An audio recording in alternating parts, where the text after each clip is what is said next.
여러분의 삶과 비즈니스와 여러분들 자녀들에게 샬롬이 넘쳤으면 좋겠습니다.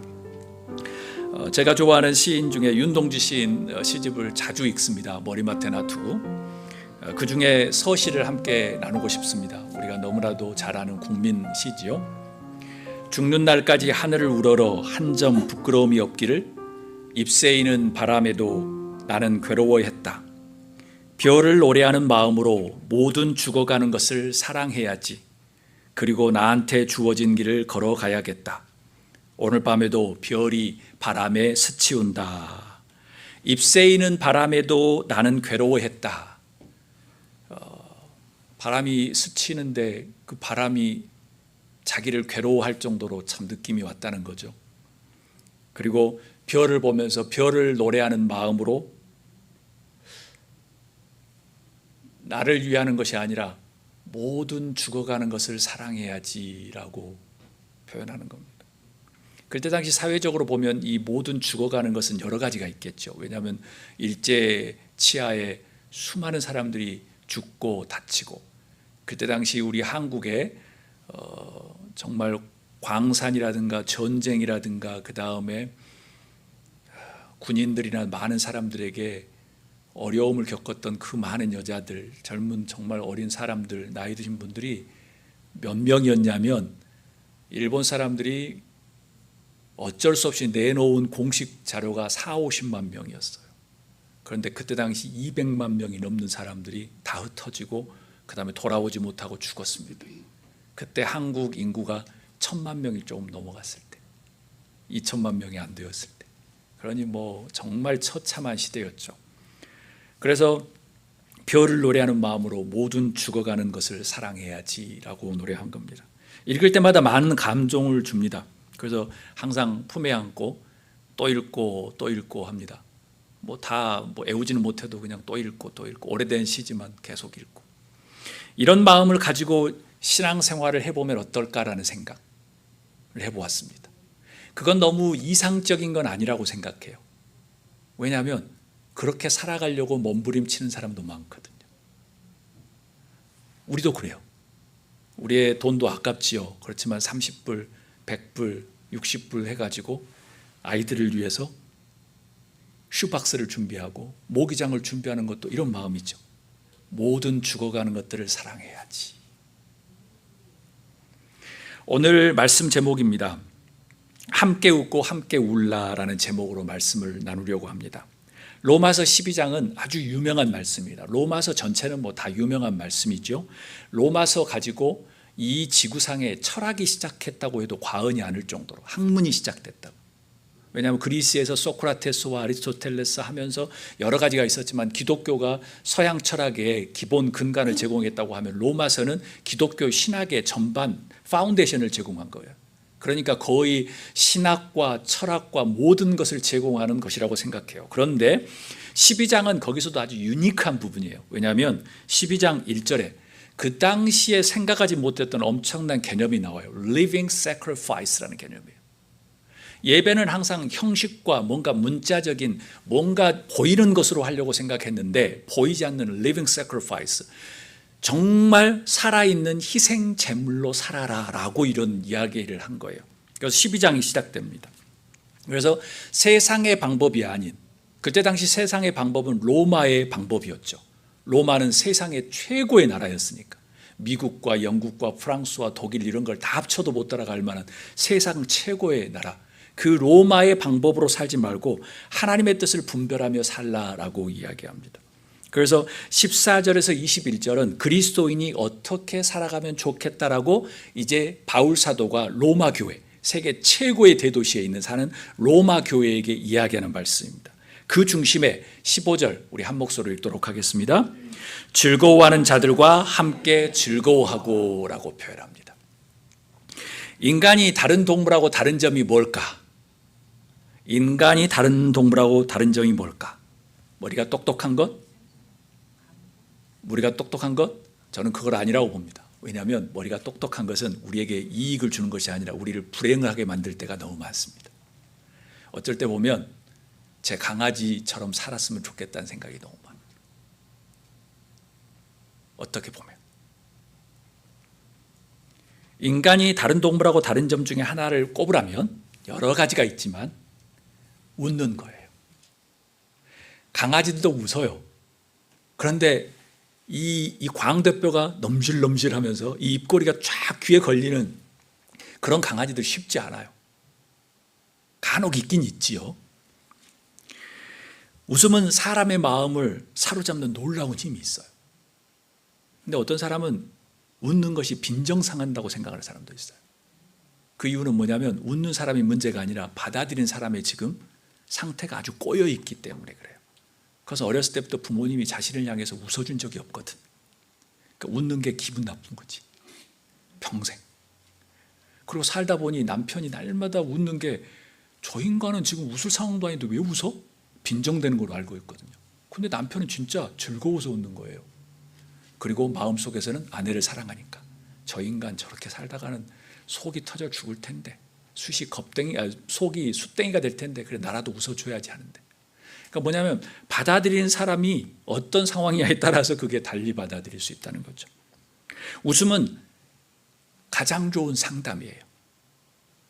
웃음은 세상을 아름답게 만들어요. 평화롭게 만들고 행복하게 만들어요. 웃음은 평화와 행복으로 가는 열쇠를 가지고 있죠. 웃음의 큰 특징 중에 하나는 뭐냐면 웃음은 혼자가 아니라 둘 이상이 있어야 돼요. 혼자 너무 많이 웃으면 여기다 뭘 꽂고 다녀야 되죠. 이제 삐리리 하고 다니는 거죠. 그래서 뭐가 좀 둘 이상이 있어야지 웃음이 좀 생성이 돼요. 뭐 혼자 많이 웃어도 괜찮죠. 행복은 바람 같고 햇살 같아서 손에 잡히지 않아요. 행복은. 눈에 보이는 행복이 있다고 하면 뭘까? 웃는 사람이에요. 예전에 텔레비전에 이런 제목, SBS에서 다큐가 나왔는데 이런 다큐였어요. 무언가족. 말이 없는 가족이라는 거죠. 이들 가족에게는 웃음이 제로예요. 웃음이 없다는 거예요. 서로 죽이고 싶을 정도로 미워하고 서로 사람 취급을 하지 않아요. 그들은 이렇게 말해요. 웃을 일이 있어야서 웃지요. 공통된 주제도 없어요. 그들과 좀 심각하게 아니면 진지하게 이야기해 보는 것은 까마득한 옛날이에요. 그래서 둘이 가족 안에 상처들이 깊고 복구 불가능 상태, 무언가족. 사랑하는 여러분, 여러분의 대화는 지금 어디쯤에 있습니까? 가족과 친구들의 상태는 어떤가요? 혹시 그것까지는 다 오케이. 그러면 하나님과의 대화는 어떤 상태인가요? 아니면 여러분 내면과의 대화는 어떤가요? 너무나도 분주해서 내 내면과 대화할 시간이 없으신가요? 참 독특하게도 대화가 없는 이 상태, 그 상태를 이 세상의 어둠의 세력은 이렇게 말해요. 별 문제 없어. 너 잘하고 있는 거야. 너 세상의 성공을 위해서 아주 열심히 잘하고 있는 거야. 박수 칠 거야.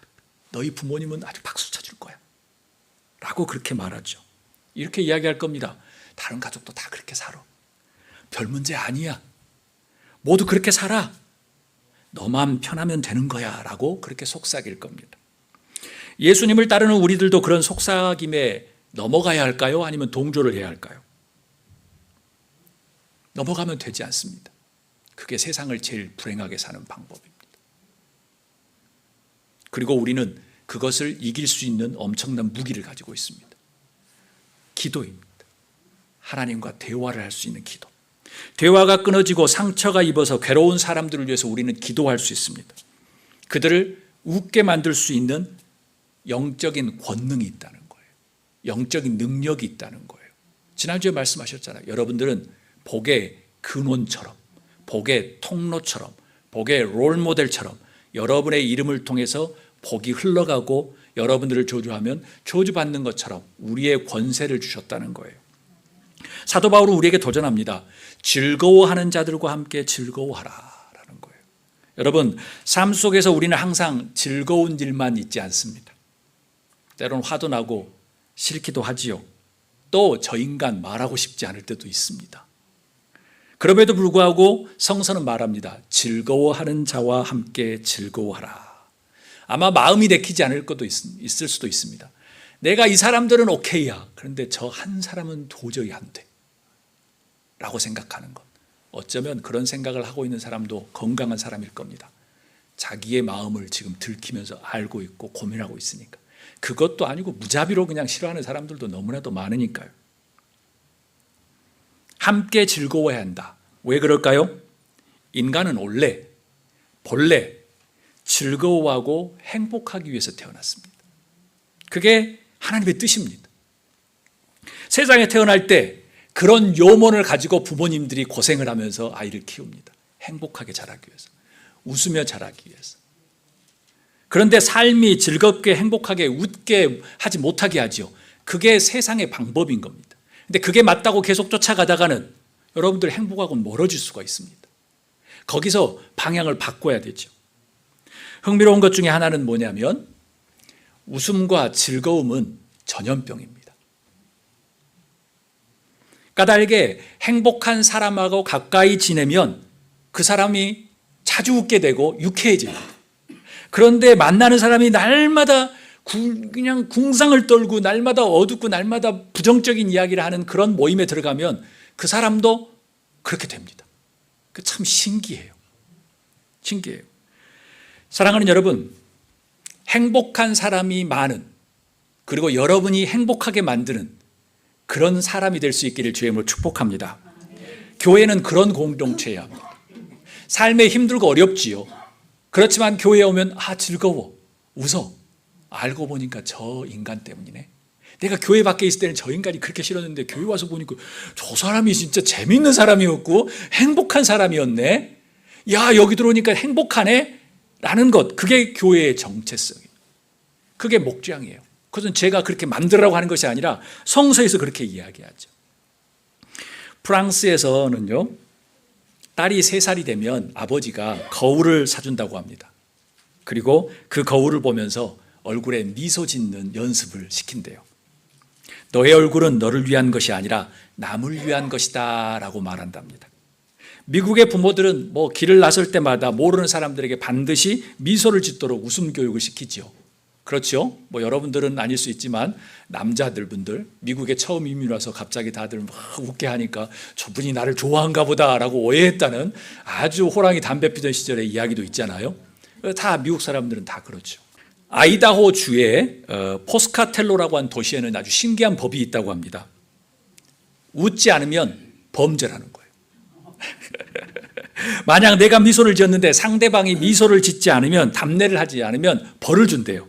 즉 웃지 않은 얼굴은 뭐냐면 이 도시에서 일종의 공해라고 생각하는 거예요. 안타깝게도 단 일주일만 실행되고 법으로만 남아있다고 합니다.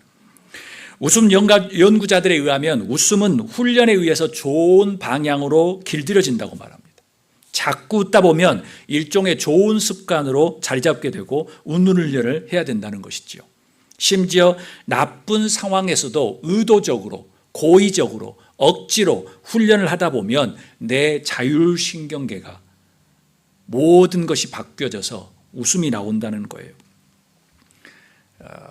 유명한 책 중에 많은 사람들이 인생 책으로 꼽는 중에 하나가 그리스인의 조르바라고 하는 있습니다. 그리스인 조르바, 아주 유명한 책이죠. 그리스인 조르바에서 나오는 부분입니다. 그 조르바가 인생을 살아가는 방향에 사람들이 아주 많은 반향을 합니다. 그가 자기 아들이 죽었는데 거기서 자기도 모르게 춤을 춥니다. 다른 사람들은 다 이상하게 생각하죠. 그런데 소설을 읽고 난 사람들은 느낍니다. 우리가 세상에 머리 똑똑하게 살 필요가 없구나.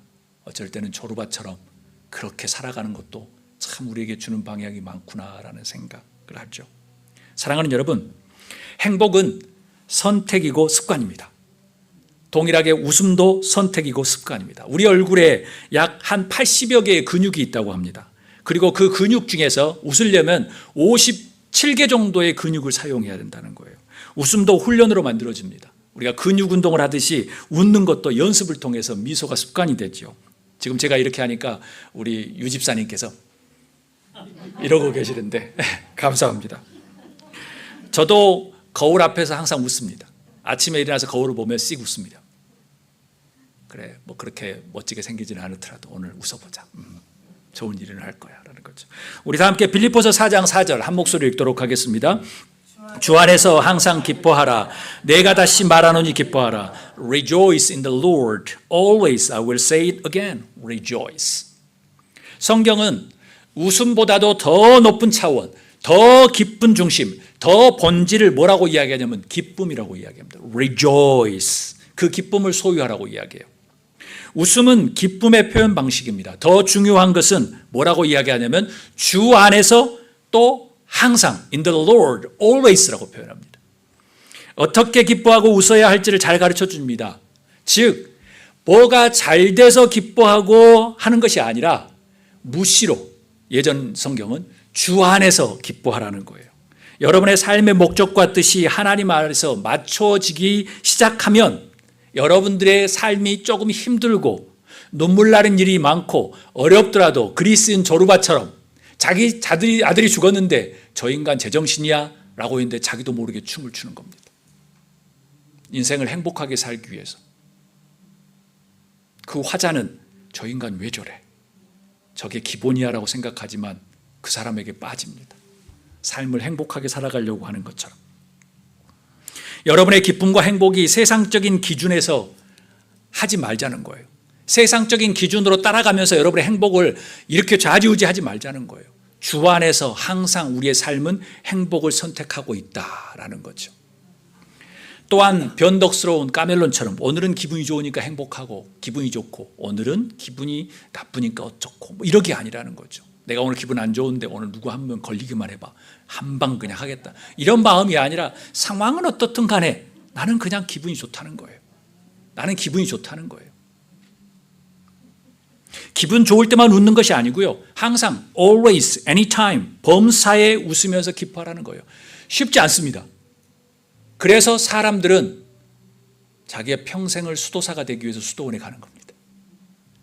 이 세상의 방법과 결별하고 뭔가 인생을 다르게 살아보려고.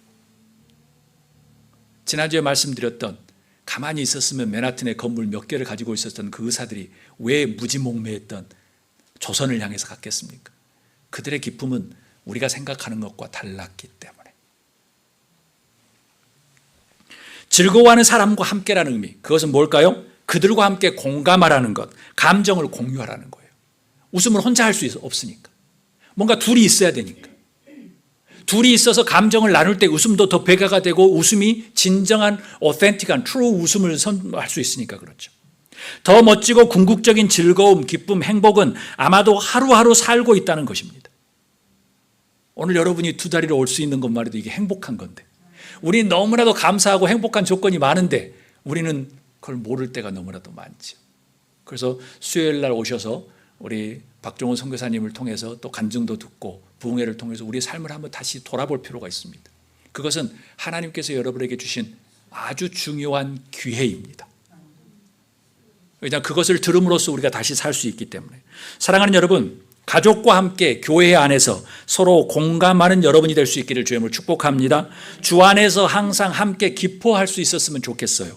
원하기는 여러분을 위하여 주변이 즐거워졌으면 좋겠습니다. 여러분들, 제가 오늘 이렇게 설교하지만 믿지 않는 난 크리스천 중에서 하루에 감사할 조건을 하나에서 3개씩 날마다 고백하면서 1년을 살아보는 사람들이 한두 명이 아닙니다. 여러분들 유튜브를 한번 보세요.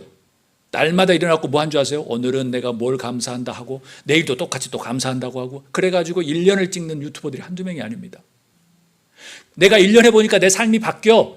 그래서 3년까지 늘린 사람이 한두 명이 아니에요. 그것은 제가 만나는 상담자로서 만나는 사람들에게도 만나는 내담자들에게도 그냥 시키는 겁니다. 그래서 우리가 세상 살아가는 지혜는 다 유치원에서 배운 겁니다. 그런데 삶을 살아가면서 우리가 너무 바삐 살다 보니 세상의 방법 안에 살다 보니 너무나도 중요했던 것을 다 잊고 산 거죠. 우리 15절 말씀 우리 한 목소리로 읽도록 하겠습니다. 우는 자들과 함께 울라라고 말합니다. Weep with those who weep. 1940년 5월 13일 윈스턴 처칠은 2차 대전이 일어나서 히틀러의 침략에 영국의 운명이 풍전등화였을 때 위기에 부딪혔을 때 그 유명한 연설을 합니다. 여러분들 많이 들었던 연설입니다. 이렇게 이야기합니다. 이 세상의 위대한 모든 일은 피와 눈물과 땀의 산물입니다.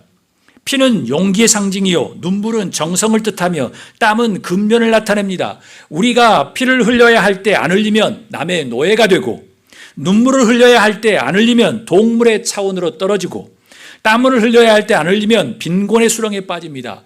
인생의 3대 액체인 피와 눈물과 땀을 얼마나 많이 흘리느냐에 따라서 일의 성패가 결정되고 개인과 국가의 운명이 좌우됩니다 라고 국회 하원에서 연설을 합니다. 너무나도 유명한 강연이죠. 지금도 사람은 슬플 때나 아플 때 눈물을 흘려야 합니다.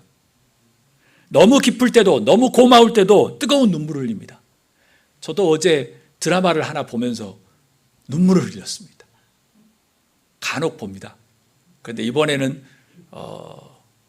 서울에 자가 집이 있고 하는 김 부장 이야기라고 하는데 책을 읽고 있는데 책의 내용하고 드라마 내용이 달라서 투 트랙으로 지금 읽고 있습니다. 상황을 읽어가면서 책도 읽으면서 이렇게 하고 있는데 25년 동안 다닌 대기업에서 그냥 권고사직을 하고 난 다음에 탁 방에 들어왔는데 아내도 눈치를 챈 거죠. 아내도 어떻게 말을 못하죠. 그런데 남편이 25년 동안 다닌 곳에서 이제 직장을 그만두고 의기소침한데 아내가 그냥 고생했다고 다 하는데 눈물을 막 서로 흘리는 거예요. 그러면서 야, 참 직장인으로 살아가는 우리 가장들이 얼마나 힘든가. 또 미국은 이제 뭐 가장들이 다 여자들도 일하니까 다 똑같지만 참 어렵겠다라는 것들을 보면서 많이 느껴봅니다. 사랑은 슬플 때나 아플 때나 눈물 흘리게 돼 있습니다. 그리고 너무 기쁠 때도 너무 아플 때도 눈물 흘리죠. 용서하고 화해하고 사랑하며 흘리는 눈물은 더 뜨겁습니다. 눈물은 사람을 맑게 합니다. 그리고 눈에 뜨거운 눈물을 맺히면 그 영혼에 무지개가 피는 것처럼 아주 밝아집니다. 처칠이 말했던 것처럼 눈물을 흘려야 할 때 눈물을 흘리지 않으면 처칠은 뭐라고 이야기하냐면 그 대영 제국, 이제 마지막 쪽에 속하는 그 나라를 향해서 동물의 차원이라고 표현합니다. 이것은 공감, 컴패션에 대한 것, 심퍼시에 대한 것, 이 공감을 회복하지 않으면 인간이 될 수 없다라고 그 대단한 그 영국의 대영 제국의 말미에 있는 그 영국의 하원들에게, 국민들에게 이야기하는 겁니다. 눈물을 흘릴 때 흘리지 않으면 동물의 차원으로 떨어진다는 거예요. 만약 가족에게, 주변 사람들에게 공감의 마음이 들지 않는다면 자신의 눈물샘을 자극해야 합니다. 이것도 훈련이 필요합니다. 그런데 드라마를 볼 때는 잘 우는데 저 인간을 보면 눈물이 이것도 심각하게 고민을 해야 합니다. 이건 자기 편향적인 사고를 가지고 있어요. 그것은 뭐냐면 정신적인 뭔가 장애가 있는 지금 첫 번째 스텝에 들어가 있습니다. 근데 그게 10년, 20년 동안 오래되고 있다. 그러면 정신적인 스텝에서 거의 파이널 스테이지로 가고 있는 겁니다. 왜요? 자기가 좋아하는 것만 보고 나머지는 다 나쁜 사람. 내로남불인 거죠. 나는 오케이, 저 인간은 안 되는 거죠. 저 인간은 불륜, 나는 오케이, 저 인간은 불륜. 나는 정의, 저 사람은 악. 이렇게 생각하는 거예요. 이거는 심각한 라스트 스테이지 오브 이블에 생각하는 겁니다. 상처에 고인 진물을 짜내야 하듯 가슴 속에 고인 고름과 같은 눈물을 도려내야 합니다. 세상에서 제일 후련한 것은 뜨거운 고춧가루에 막 넣어가지고 열심히 뭘 해서 막 소주 한 잔 아니면 뭐 라면을 먹거나 뭘 먹는 게 아니고요. 응어리가 졌던 것을 이야기하면서 눈물을 쏟아내는 것. 그것이 제일 후련하고 제일 깨끗해지는 겁니다. 왜 나만 보면 사람들이 이렇게 울지? 그 사람들이 여러분 인생 제일 행복하게 제일 성공한 사람입니다. 왜 나만 보면 저렇게 그냥 있는 말, 고주알, 미주알, 고주알 다 내놓으면서 그렇게 울까? 그 사람이 인생을 제일 행복하게 사는 겁니다. 돈이 아니고 쥐기가 아니고 그 사람은 한 사람의 인생의 이야기를 듣고 그 인생을 회복시켜주고 있는 엄청난 사람이기 때문에 그래요. 진물을 짜내야 상처도 비로소 아물고 눈물이 흐른 후에 고통도 잊혀집니다.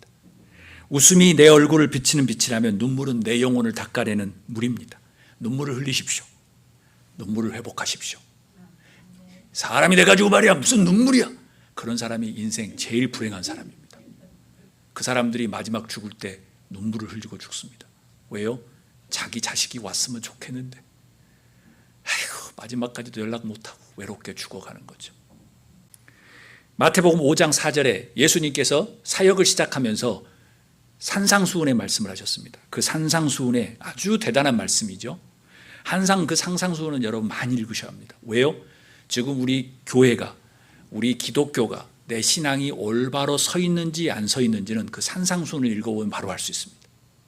그때 이렇게 말합니다. 애통하는 자는 복이 있나니. 그때 당시 애통하는 사람은 뭐였죠? 찌질이 궁상, 돈도 없고 능력도 없고 가문도 안 좋고 배운 것도 없고 그러니까 날마다 울고 있는 거지 라고 생각하는 사회적. 지금도 그러는데 2000년 전에는 오직 했겠습니까? 그런데 애통하는 자는 예수님이 뭐라고요? 복이 있다고 이야기합니다. 그들이 위로를 받을 것이라고 이야기하는 거예요. 왜 그렇죠? 하나님이 들어갈 자리가 생기잖아요. 아니 애통해야지 위로를 할 거 아니에요. 애통해야지 하나님을 찾을 거 아니에요. 너무 자기가 잘나고 나는 찔러도 피 한 방울 안 나와. 나는 완벽한 사람이야. 나는 사업도 잘해. 공부도 잘해. 내 자식 다 잘해. 나는 뛰어나. 라고 생각하면 하나님이 들어갈 자리가 없어요. 그럼에도 하나님을 잘 찾는다? 그런 사람 쉽지 않지요. 그런 사람 쉽지 않아요. 하루 열심히 에너지를 다 쏟아. 밥 먹을 시간도 없어. 가족들하고 식사할 시간도 없어. 그러시군요. 하나님이 들어갈 시간이 없는 거예요. 하나님이 들어갈 시간이 없죠. 가족을 생각할 시간도 없어요. 내 자신하고 대화할 시간도 없어요. 애통은 슬픔이 깊어진 상태를 이야기해요. 애통해야 할 때 애통해야 돼요. 애통은 우리에게 두려운 존재가 아니에요. 애통은 영혼의 고통을 치료하시는 하나님의 은총의 시간이기 때문에 힘들 때는 비록 자식들한테 좀 창피할지 모르지만 몰래 골방에 들어가서 우세요. 정말 힘들다. 저도 그럴 때도 있어요. 힘들다. 눈물은 영혼을 치유하는 아주 최고의 방법이에요. 사람들에게 하지 않고 하나님에게 해도. 애통하는 본인도 마음이 아프지만 함께 공감하며 눈물을 흘리는 하나님의 마음도, 그리고 옆에 있는 사람도 그 순간 영혼의 불순물이 제거되는 과정이거든요. 눈물 후에는 하나님의 따뜻하고 행복한 위로를 경험하기 때문에 그래요. 우리 다 함께 마태복음 9장 36절 한 목소리로 읽도록 하겠습니다. 무리를 보시고 불쌍히 여기시니 그들이 목자 없는 양과 같이 고생하며 기진함이라. 예수님께서도 지금 눈물을 흘리신 겁니다. 수많은 동감, 그렇게 힘들지, 너의 삶이 힘들지, 컴패션으로 긍휼의 마음. 그렇기 때문에 그 시골에 그리고 사회적인 약자의 수많은 사람들이 먹고 살기도 힘든데 그 먹고 산 것을 다 제쳐놓고 예수님을 따랐던 거예요. 예수님께서는 서민들, 우리와 같은 서민들을 불쌍히 여기셨습니다. 갈 길을 몰라 방황하며 고생하는 모습들을 보면서 애통해 하셨어요. 내가 어떻게 하면 도와줄까? 그래서 마음에 애통하고 낮아지는 사람들에게는 예수님 앞에 기도하면 예수님은 그래 내가 도와줄게. 너가 도와줄게. 내가 도와줄게. 너 원하는 게 뭐야? 라고 말씀하셨죠. 우리 마태복음 11장 16절 17절 한 목소리로 읽도록 하겠습니다. 이 세대를 무엇으로 비유할까? 비유하건대 아이들이 장터에 앉아 제 동물을 불러 이르되 우리가 너희를 향하여 피리를 불어도 너희가 춤추지 않고 우리가 슬피 울어도 너희가 가슴을 치지 아니었다 함과 같도다. 예수님이 사회를 보고 이야기하는 겁니다. 사회를 보고. 그래서 저는 예수님이 지금 이 시대를 보고 라고 생각하면 어떤 마음이 들까라는 거죠. 그래도 여러분들 감사합니다. 제가 슈박스도 하자, 애니멀 팜 프로젝트도 하자, 그 다음에 모기장도 하자라고 하는데 여러분이 마음 움직이는 거죠. 그것은 뭐예요? 예수님이 이 세대를 무엇으로 비유할까?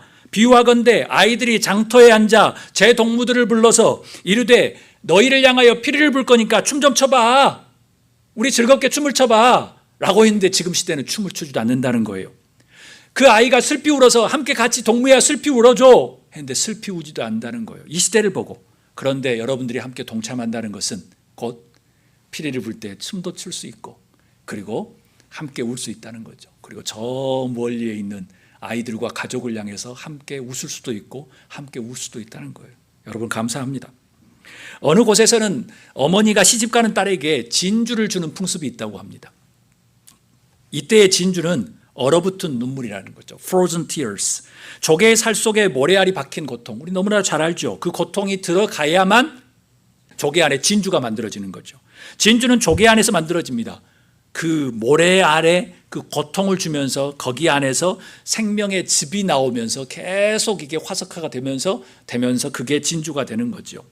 살아가다 보면 우리의 삶에도 이런저런 모래알들이 들어올 때가 많습니다. 의도하든 의도하지 않든 간에 시련이 오죠. 돈으로 올 수도 있습니다. 돈으로는 완전해. 별 문제가 없어. 그러면 자녀들을 통해서 올 수 있습니다. 자녀들을 통해서 안 오면 또 내가 병으로 힘들 수도 있습니다. 그렇지 않으면 갑자기 국가가 힘들 수도 있습니다.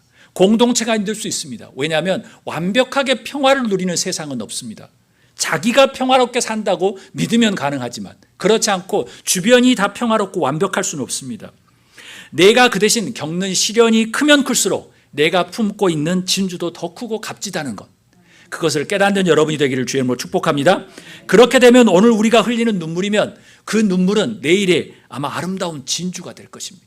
그것은 제가 그냥 이야기하는 것이 아니라 당연히 성서에서 나오는 귀중한 진리입니다. 아주 원칙이죠. 그래서 시편 126편 5절에 보면 눈물을 흘리며 씨를 뿌리는 자는 기쁨으로 거둘 것이다 라고 말합니다. 거의 3000년 전에 시편 기자가 이야기하는 거예요. 눈물을 흘리며 뿌리는 사람은 기쁨으로 거둘 것이다 라고 표현합니다. 눈물을 흘리는 사람이나 옆에서 흘려주는 모든 사람에게 주어진 말씀이에요. 그 눈물은 땅에 떨어지는 법이 없습니다. 스잔하게 떨어지는 마지막 잎새 하나를 통해서 생명이 자라나고 구원해 주는 것처럼 애통하며 흘리는 눈물은 당연하겠지요. 말씀을 마칩니다. 우리 현재는 지금 편리미엄 시대에 살아가고 있습니다. 편리미엄. 편리미엄이라고 들어보셨나요? Convenience as a premium이라는 단어를 합쳐서 편리미엄이라고 하는 거죠. 편리를 프리미엄이라고 생각하는 겁니다. 삶은 더 편해지고 화려해지고 있지만 그런데 현실은 정신적으로 관계적으로 더 피폐해지는 상황입니다. 그 문제에는 감정적인 눈물이 있습니다. 그 문제는 혼자 해결하기란 너무 힘듭니다. 미국도 거의 30% 이상 사는 사람들이 혼자 기거합니다. 한국은 지금 40%가 넘어갑니다. 그게 선진국들의 특징입니다. 그래서 편리미엄이 있는 사회는 항상 고독사가 많고 정신적인 장애를 겪는 사람이 많습니다. 어려운 나라일수록 정신적인 장애가 드뭅니다. 왜요? 다들 힘드니까 서로 그냥 기대며 서로 웃고 서로 울고 콩 한 자국도 나눠 먹으면서 그냥 뭐 하나 있으면 지금 낄낄깔깔 웃고. 그런데 선진국이 될수록 너무나도 정신적인 장애가 많습니다. 그들에게 어떤 누군가가 필요합니다. 그들에게 어떤 모임이 필요합니다. 교회가 그 역할을 감당했으면 좋겠습니다. 우리 교회 소그룹이 그 모임을 감당했으면 좋겠습니다. 왜냐하면 그 사람들은 말을 하지 않을 뿐 누가 필요합니다. 누가 필요해요. 그래서 성서는 이야기합니다. 즐거워하는 자들과 함께 즐거워하고 우는 자들과 함께 울라. 이것은 교회의 정체성입니다. 그래서 제가 여러분들에게 말씀드릴 신앙은 이것만 되는 게 아니라 이것이 없으면 완성이 될 수가 없습니다. 그리고 이것이 잘 되면 자연스럽게 이렇게 나올 수밖에 없습니다. 그것은 우리의 정체성이기 때문에 그래요. 그리고 하나님을 통해서 창조된 우리의 인간의 정체성이 그겁니다. 우리가 태어날 때부터 부모님의 사랑 가운데 축복을 받으며 웃고 행복하라고 태어났기 때문에 우리의 정체성이 그것입니다. 원하기는 여러분을 통해서 여러분 자신이 웃고 여러분 주변이 웃고 즐겁고 행복해질 수 있기를 주의 이름으로 축복합니다.